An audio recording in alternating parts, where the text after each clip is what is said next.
Let's talk about Evil Dead Burn!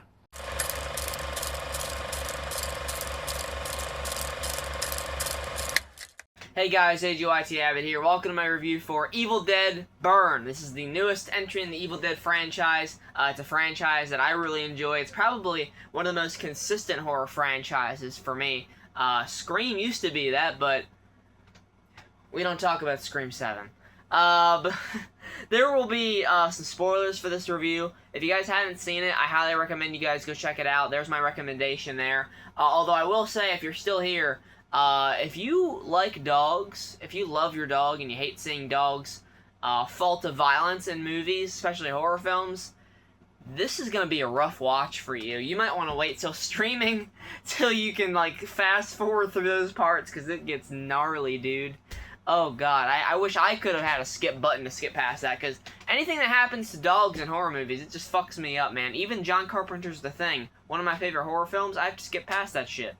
Anyway, getting into the plot here, we are following Rose, who loses her husband and has to deal with the fallout of her in-laws. But not only does she have to deal with the in-laws, she has to deal with this new deadite infection that's being transferred, not only from, we're going all the way back to Evil Dead Rise. We have the chick from Evil Dead Rise in the beginning, kill a couple dudes, and then transfer the deadite infection, the demon of sorts, I guess, to the husband's burning corpse after he is hit the deadite, and then she, like, lights the car on fire and kills him. His burnt remains spread the virus further throughout the family, first to the father. The father gives it to, the father gives it to his son's wife, or his girlfriend, in a really fucked up scene where he puts a car seat and sticks it through her face. And then, meanwhile, the dude is just, like, trying to get out of the fucking car. He leaves his girlfriend to die.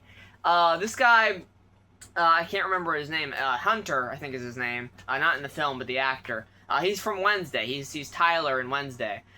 He is a coward in this movie, because the dad deadite, fucks up the dog, stabs it with a fork and all that shit. Just awful. Awful stuff happening to the dog, which is why I'm not going to give this movie a fucking high score.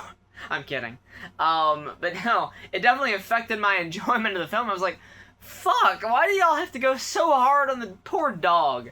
But the dad is, like, fucking freaking out, so they start trying to take him to the hospital, and then he ends up attacking them. The son gets a gun in his face, and he can't do it, and he, like, just starts beating the girlfriend to death with the fucking car seat, rips it off, rips the head off the car seat, and the metal prongs stick into her. You see it in the trailers. It's disgusting, okay? Then she rolls up on the house. The dad rolls up there too. Rose is like fucking caught off guard by this completely. They're all at the house. Her, the in-law mother, and the grandmother. The grandmother, they do a lot of humor with her. I don't know if it completely works because of the dark nature and the fucking brutal nature of what's happening. I feel like Rise maybe had a little bit better balance of comedy and horror, whereas this is like some really dark shit happening to this family, and meanwhile we're just doing jokes with, like, the grandma, a running joke where she thinks that the girlfriend's trying to, like, steal money from her. So then the deadite's, like, trying to come in, and he's like, "Let me in, Granny." And then grandma's like, "You've come back to return that money?" And then the deadite's like, "Yeah, sure." It's like even the deadite's like, what the fuck is this girl talking about? The mother of the family, she played the mom in Pearl, so she gets to play the mom of two fucked up families. Good job to her. Her relationship with Rose, we focus on a bit in this movie, because Rose was being abused by, her husband Will, who obviously got burned up in the beginning. And the mother kind of turned a blind eye to that. She wasn't really willing to accept the fact that her boy could be capable of that. And that's a real world thing. Like, there are real situations where parents are not going to want to believe what their kids are capable of. That's a real thing. So that was pretty interesting. It didn't fully get as developed or utilized as much as I would have liked to really say that, like, oh yeah, that's like a standout part of this movie and the characters. But it was fine. I appreciated the effort. I just wish the characters here were a bit more memorable. I'm not really going to remember a ton of them. I remember Beth from the last movie. Obviously, you remember Ash from the OG films. As always with an Evil Dead movie, you're going to have really grotesque and horrifying things happen, and this one might take the cake for the franchise. I mean, it is relentlessly violent. Like, from the moment we get that scene with the dad and the dog, what he does to that dog, it is pretty much from there, non-stop chaos. They are trying to break into the house. They eventually get in there. They're attacking everybody. They're creeping them out, acting crazy. They're not sure what's going on.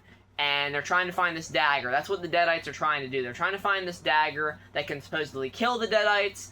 Because this family is tied to the tapes that were recorded. We get to learn, like, how, when they were recorded. I hear that Evil Dead Wrath, the movie that's coming next year, is supposed to be a prequel to this franchise, so maybe we are going to see that backstory unfold a little bit more. Only time will tell what we'll see in that movie, but I think that's going to be cool. It's going to be a bit refreshing, because this movie, I'll admit, like, I had a lot of fun with it, but it does kind of lose a bit of its speciality, where the last movie we were stuck in a building, apartment building, just getting killed by these Deadites, and here we're stuck in a house the whole time getting killed by Deadites. It's like, how many times can we trap people in a cabin or a house or an apartment and just have them get ripped apart by Deadites? Like, this is why Army of Darkness is one of the best in the franchise, because they branch out, they try to do more to the lore, they add on to it, and this movie does that to pretty great effect. I'm looking forward to seeing how they add onto it even more, because we are going to get more, dude. People